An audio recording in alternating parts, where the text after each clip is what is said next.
Bluegrass Jam Along is proud to be sponsored by Collins Guitars and Mandolins, each and every one built from the sound up in Austin, Texas.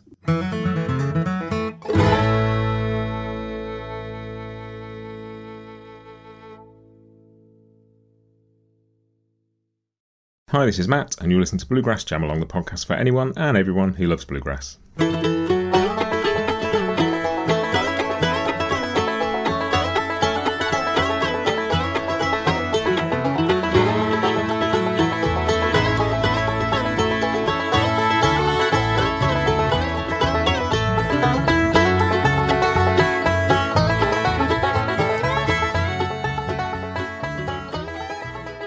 Hey everybody, welcome back to Bluegrass Jam Along. This is another bite-sized episode for you, and if you don't know, these are just short episodes taken from some of the longer ones from the back catalogue. There are so many episodes now.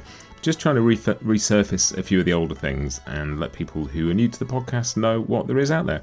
And this was a really cool one. This is with Gabe Witcher of Punch Brothers. And basically, Gabe announced he was leaving Punch Brothers, and I messaged him and said, look, when you've done the final gigs at Telluride, can we have a chat about your time with the band? And he messaged back and said, yeah, absolutely, let's do that. And so this comes from an interview I did with him in June 2023, just after he'd played his final gigs with Punch Brothers at Telluride. I'll stick a link to the whole thing in the show notes because it's a fascinating chat. I really, really enjoyed this one. But this particular bit tells the story of how he first met Chris Thile as a kid at a Bluegrass Festival, and through that, how the idea for Punch Brothers developed and how Punch Brothers eventually became a band. And it's just, so it's just lovely as a fan of Punch Brothers to hear this stuff, and I thought some of you who hadn't heard this might enjoy this one. As I say, I'll put a link in the show notes to the whole episode if you want to go and hear it. But it's a really cool story about my absolute favourite band. And it was just a treat to do it, digging back through these things to put these episodes out just constantly reminds me how lucky I am to get to do this podcast. And this episode is certainly no exception. Usual stuff applies, bluegrassjamalong.com. If you want a full list of all the interviews that I've done, find out more about the podcast, get in touch, all those things. And if you want to support Bluegrass Jam Along, you can do via Apple Podcasts for just 99 cents a month. Help keep these things going. And if you don't, that's also cool. But if you've enjoyed this episode and you know some Punch Brothers fans, do share it with them because that also really helps. Right, here we go. Here is my chat from June 2023 with Gabe Witcher of Punch Brothers.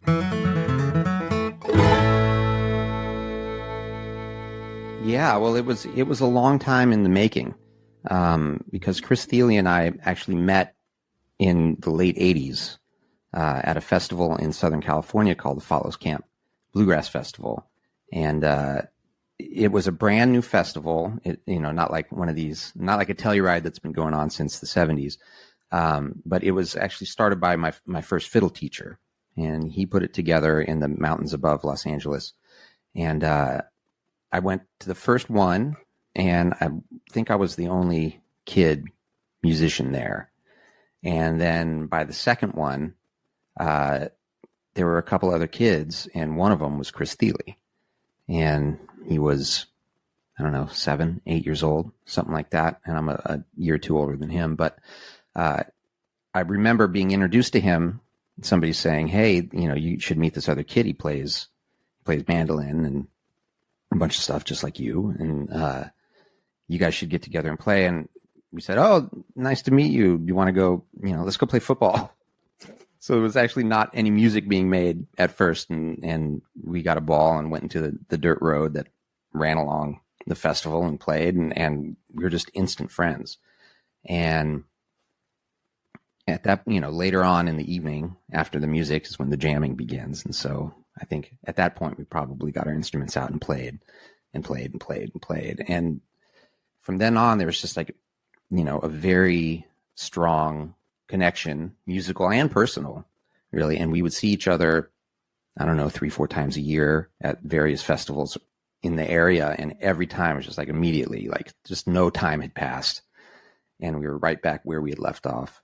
And I think it was the following year, he said, oh, you got to meet my other friends that are going to come up from San Diego, Sean and Sarah Watkins.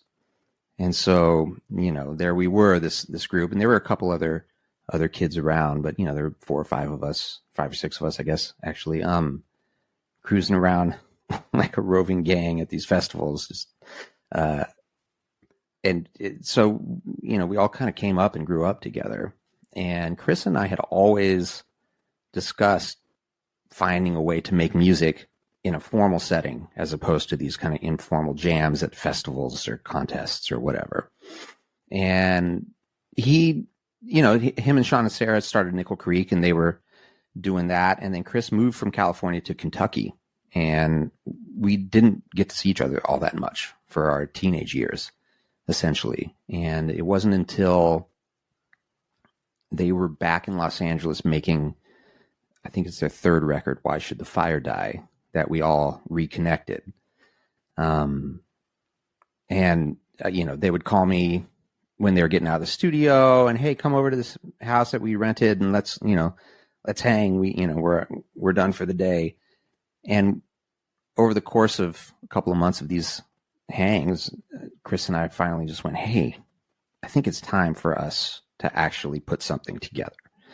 And we didn't know what it would be. And we didn't want to specify actually what it would be, because I think we were both looking for an opportunity to just kind of figure out what else we could do, what other kind of music we could make. And so we started toying with ideas, and he had this idea that he wanted to compose a long piece, a long kind of in a classical style, but for bluegrass instruments. And I thought that was an interesting idea. And, we kind of just put it on the back burner. He had more Nickel Creek stuff to do. I had other, I was involved in some other stuff. I was with Jerry Douglas. I was taking other sideman jobs, doing sessions in Los Angeles. But in the back of our minds, it was always kind of like, we're going to find some actual time to do this project. And I'll never forget, it was Telluride weekend in 2005. And this was actually the one Telluride in the last 21 years I didn't go to because I was on the road with Kenny Loggins, of all people. And he called me on Sunday morning or Monday morning or something like that. And he said, hey, I think I found our next player in our band. I'm like, really? He said, yeah, this banjo player, Noam McKelney. Do you know him? And I said, you mean Pickles? And he's like, yeah, oh my God, he's amazing. And I said, yeah, I just played on his first solo record. Like, we just spent a week together making a record, and I thought it was fantastic. He's like, yeah, we just jammed all night long, and I think he should be in our band. I was like, absolutely, that would be phenomenal. And so that, once we had mandolin, fiddle, and banjo, it was kind of obvious it was taking shape as a bluegrass band. And after we brought Noam in, he said, hey, what about Chris Eldridge? Do you know him? And I had met Critter, I think, once at a festival somewhere. And I was like, I don't really know him, but like I heard him play, and he's awesome. He'd be great. And I want to say like maybe a month or two later, Chris was in Nashville doing something, and he decided, called Noam, said, let's get together with a couple of guys, and it'll be a hang, but it'll be kind of an audition on the sly. And so they invited Critter over, and then Noam had played with Greg Garrison in Leftover Sam, and he said, let's bring Greg over because Greg's great, and let's just see what happens.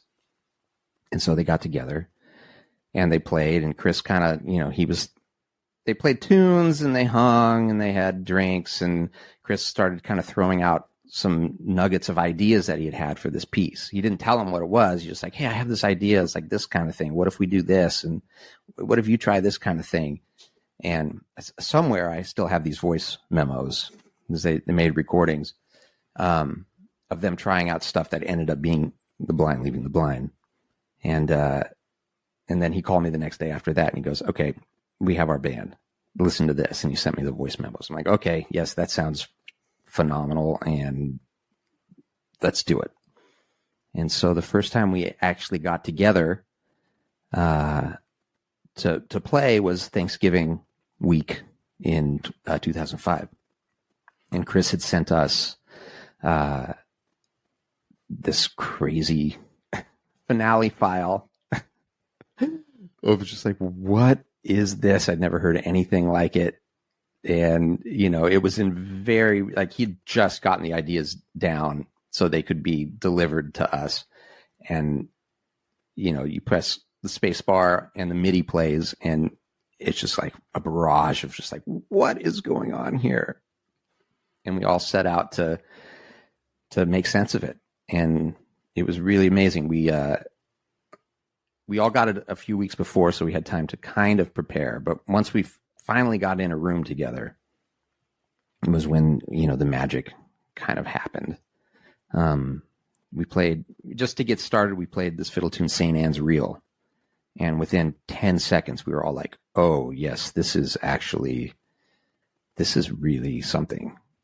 And over the course of the week, we worked up what he had written of The Blind Leading the Blind and a bunch of other stuff. And we ended up playing a show. We actually ended up playing 2 shows. One very informal, just at a bar in New York City. And then one that was actually kind of announced and promoted at a place that would become a mainstay in Punch Brothers world called the Living Room on the Lower East Side. And somewhere in my archives, I have a recording of that performance as well. And what was the band even billed at that point? What was the band called? It was billed as the Tensions Mountain Boys. Kind of, continuing with the 2 traditions in bluegrass of kind of something Mountain Boys and usually a pun of some kind. So that's what we went as, just because we needed something. And, strangely, talking about that gig, we played, it was either that one or the following one we did a couple weeks later, where we played, we call it Red-Handed, but it's the second half of the first movement of The Blind Leading the Blind, where it goes in a really fast piece, like more of like a song. And we played that at the late night opera house set at Telluride. And I was fine emotionally until that moment. I was holding it together. And when we played that piece, just the feeling of the first time of all of us getting on stage and like trying out this brand new music that we just learned, and it was something that was new and a stretch for all of us to try and to do, just that the feeling of doing that came rushing back. And I was just like, wow, that hit me pretty hard at that moment.